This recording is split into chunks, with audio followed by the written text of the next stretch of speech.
नमस्कार। आपको थंबनेल देखकर पता चल ही गया होगा कि इस वीडियो में क्या कुछ जानकारी मिलने वाला है कि उत्तर प्रदेश पुलिस भर्ती जो आई हुई है इसका पूरा डिटेल जानेंगे। बिल्कुल हिंदी में आपको पूरा चीज़ समझ में आएगा, एक भी चीज़ छूटने वाला नहीं है। तो चलिए वीडियो को बिना देरी किए हुए शुरू करते हैं। तो देख लीजिए, सबसे पहले मैं बता दे रहा हूँ कि वैकेंसी है यूपी पुलिस भर्ती। पोस्ट नेम मिलेगा आपको कांस्टेबल की बहाली है दोस्तों। और वैकेंसीज़ जो है, वैकेंसीज़ यहाँ आप देख सकते हैं कितना है, 60,244 सीट है। बहुत बड़ी सीट में ये भर्ती आई हुई है दोस्तों, तो इसको चूकने मत देना। जॉब का लोकेशन रहेगा दोस्तों उत्तर प्रदेश में, यानी उत्तर प्रदेश के किसी भी ज़िले में आपको जॉब का लोकेशन मिलेगा, यानी यूपी में ही मिलेगा।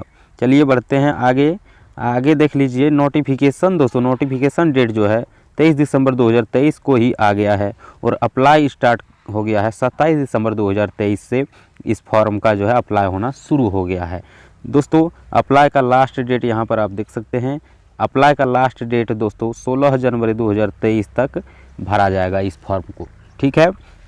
जब फीस पे अगर नहीं हुआ है, लेट हो गया है दोस्तों, तो उसके लिए आपको 2 दिन दिया गया है, यानी 18 जनवरी तक फ़ीस पेमेंट ले लेगा। यानी 400 रुपया लगता है फ़ीस, इसका मैं बता दूं।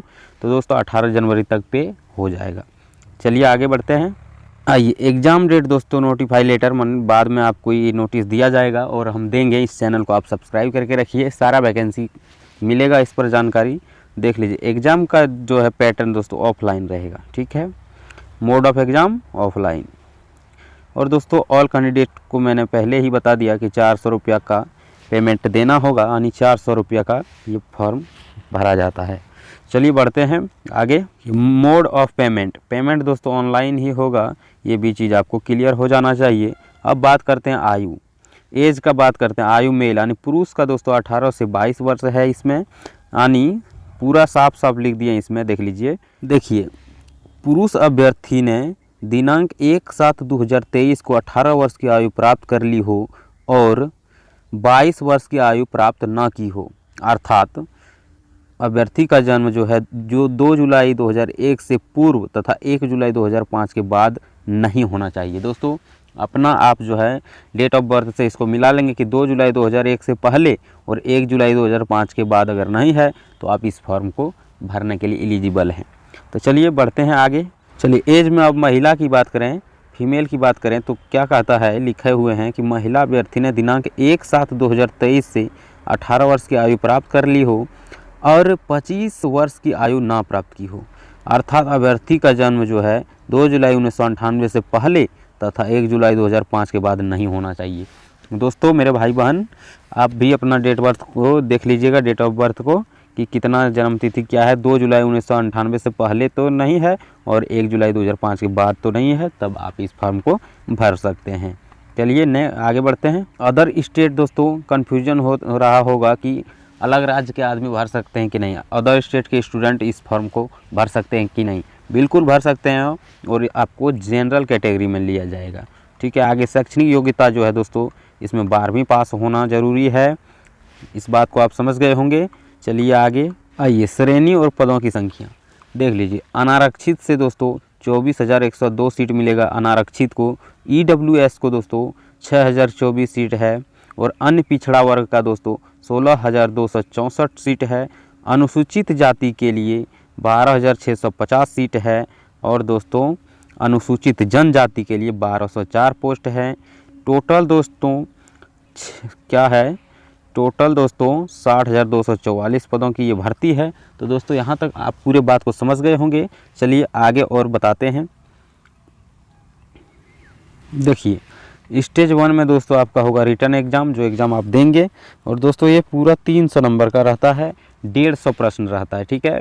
300 यानी 2-2 नंबर का प्रति क्वेश्चन है, सब क्वेश्चन का 2-2 नंबर का होता है। 150 क्वेश्चन है और नंबर पूरा 150 का 2 गुना 2-2 नंबर का है तो 300। लेकिन दोस्तों इसमें आपको क्या है 240 300 मिलाना होगा, तब आप इस एग्ज़ाम को क्रैक कर पाएंगे। आइए आगे देखिए। स्टेज 2 में डॉक्यूमेंट वेरिफिकेशन आपका होगा। स्टेज 3 में कल measurement test PMT height chest इसमें आपको नापा जाएगा। और कितनी हाइट कितनी चेस्ट चाहिए दोस्तों, इस वीडियो में पूरा डिटेल बताने वाला हूँ, आप वीडियो को लास्ट तक देखते रहिए। आइए स्टेज 4 में क्या होगा, physical efficiency test. Physical efficiency test मतलब आपका रनिंग दौड़, ठीक है। दौड़ होगा, उसके बाद अंत में स्टेज 5 में दोस्तों आपका मेडिकल एग्जामिनेशन होकर आपका ज्वाइनिंग हो जाएगा। चलिए बढ़ते हैं आगे, जानकारी लेते हैं क्या है। लीजिए विषय, अंक और प्रश्न। विषय, प्रश्न और अंक यानी किस विषय में दोस्तों कितने प्रश्न आएंगे और कितने अंक का आएंगे, ये जानकारी लेंगे। यानी जनरल नॉलेज से दोस्तों 38 प्रश्न रहेंगे। जनरल नॉलेज से 38 प्रश्न, जो कि उसका दो नंबर का होता है तो 76 अंक होगा। जनरल नॉलेज में क्या होगा, हिस्ट्री होगा, पॉलिटिकल होगा, ज्योग्राफी होगा और उत्तर प्रदेश का जीके होगा। ठीक है, इस बात को आप समझ लीजिए, क्या क्या, हिस्ट्री, पॉलिटिकल, ज्योग्राफी और उत्तर प्रदेश जीके।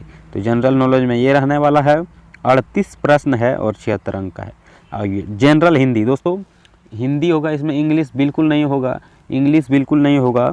जो भी लोग कन्फ्यूजन में थे, डर रहे थे इंग्लिश के लिए, तो इंग्लिश इसमें होगा नहीं, सिर्फ हिंदी है। जनरल हिंदी का दोस्तों 37 प्रश्न रहेंगे, यानी कि 2-2 नंबर का होता है, तो ये 74 अंक का होगा। ठीक है, आइए मैथ की बात कर लेंगे।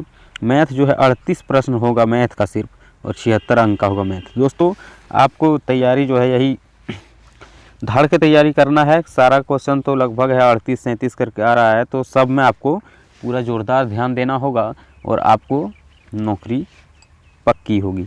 आइए रीजनिंग का दोस्तों 37 प्रश्न है, इसमें 74 अंक, यानी 37 का 2-2 नंबर का होता है, 74 अंक का है रीजनिंग।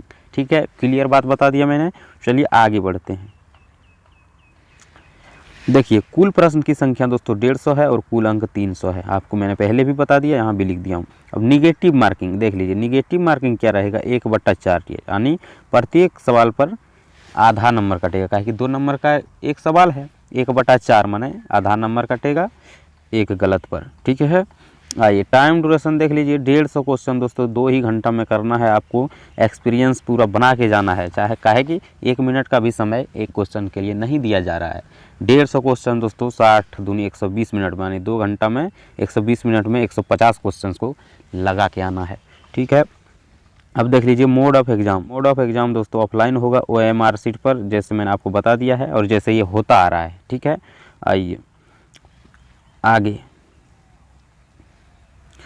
PMT फॉर मेल, यानी दोस्तों चेस्ट हाइट, इसको मेल के लिए मैं बता दे रहा हूँ क्या है। मेल के लिए कैटेगरी दोस्तों UR या OBC EWS, तीनों में दोस्तों इस सब कैटेगरी में जो हैं उसके लिए हाइट दोस्तों 168 सेंटीमीटर होगा, हाइट 168, और चेस्ट दोस्तों 79 cm यानी 79 सेंटीमीटर, और फुलाने के बाद 5 सेंटीमीटर एक्स्ट्रा होना ज़रूरी है।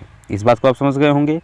उसी तरह SC ST के लिए दोस्तों हाइट रहेगा 160 सेंटीमीटर, यानी 8 सेंटीमीटर कम ही, इनको कम से ही उठाया जाएगा, और चेस्ट जो है 77 सेंटीमीटर यानी 77 सेंटीमीटर, और फुलाने पर 5 सेंटीमीटर एक्स्ट्रा होना चाहिए। चलिए आगे जानकारी लेते हैं। आगे देख लीजिए, आगे जो है दोस्तों PMT फॉर फीमेल, फीमेल के लिए दोस्तों, महिला के लिए बात समझ लीजिए। कैटेगरी UR OBC और EWS तीनों के लिए एक ही रहेगा, 152 सेंटीमीटर हाइट होना चाहिए। फीमेल के लिए बात कर रहे हैं, 152 सेंटीमीटर हाइट होना चाहिए, और इसका वजन 40 किलोग्राम से कम नहीं होना चाहिए। इस बात को आप समझ गए होंगे। देखिए अब इसी तरह से कैटेगरी रहेगा SC ST, तो इसमें जो है हाइट दोस्तों 147 सेंटीमीटर ही चाहिए, और वजन दोस्तों 140 kg से कम नहीं होना चाहिए, फीमेल के लिए है। बिल्कुल आप समझ गए होंगे। चलिए आगे, अब देखिए PET फॉर मेल या फीमेल, मेल और फीमेल दोनों के लिए मैं बता दे रहा हूँ। मेल के लिए दोस्तों 4.8 km दूरी, यानी 4.8 किलोमीटर की दूरी दोस्तों 25 मिनट में आपको तय करना है। 25 मिनट का समय दिया जाएगा, 4.8 किलोमीटर की दूरी को रनिंग करना है। उसी तरह से दोस्तों महिला के लिए, फीमेल के लिए उसके आधे दूरी यानी 2.4 किलोमीटर की दूरी 14 मिनट का समय दिया जाएगा, और इसमें आपको तय करना है। अगर इतना चीज़ आप कर लेते हैं तो आपकी नौकरी पक्की है। तो दोस्तों ये जानकारी आपको कैसा लगा, बिल्कुल नीचे कमेंट बॉक्स में कमेंट ज़रूर कीजिए, और दोस्तों अच्छा लगा है तो चैनल को सब्सक्राइब करके रखिए। कोई भी वैकेंसी का इसी तरह से डिटेल में आपको वीडियो मिलेगा, और मैथ रीजनिंग सब इस पर इम्पोर्टेंट क्वेश्चंस, यानी एग्जाम में पूछा गया सवाल, पूछा जाने वाला सवाल, प्रीवियस ईयर, यही सब सवाल जो है इस चैनल पर कराया जाता है। आप वीडियो को देखिए चैनल पर, अच्छा लगेगा तो सब्सक्राइब कीजिए, लाइक कीजिए, और अच्छा नहीं लगेगा तो डिसलाइक मार के जा सकते, कोई दिक्कत नहीं दोस्तों। तब तक के लिए थैंक यू, फिर मिलते किसी अगले वीडियो में, तब तक के लिए बाय।